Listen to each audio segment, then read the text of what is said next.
সকাল সকাল হাঁটাহাঁটি করতে বেরিয়েছিলেন বলি অভিনেত্রী। হোটেলের সামনে পেখম মেলে ঘুরতে দেখলেন এক ময়ূরকে। দেখা মাত্রই নায়িকার মন নেচে উঠল। দুহাত নাড়িয়ে ময়ূরের মতো নাচার চেষ্টা করলেন তিনি। সমাজ মাধ্যমে নিজের অ্যাকাউন্ট থেকে এমনই একটি ভিডিও পোস্ট করেছেন বলিউডের অভিনেত্রী এবং মন্ডি কেন্দ্রের সাংসদ কঙ্গনা রানাউত। সম্প্রতি ইনস্টাগ্রামের পাতায় একটি ভিডিও পোস্ট করেছেন কঙ্গনা।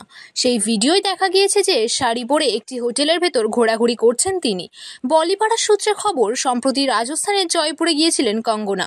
সেখানকার হোটেলে ঘোরার দৃশ্যই ক্যামেরাবন্দি করেছেন তিনি। হোটেল চত্বরে ঘোরার সময় কঙ্গনা একটি ময়ূর দেখতে পান। পেখম মেলে দাঁড়িয়েছিল ময়ূরটি। তা দেখেই আনন্দে ভেসে যান নায়িকা।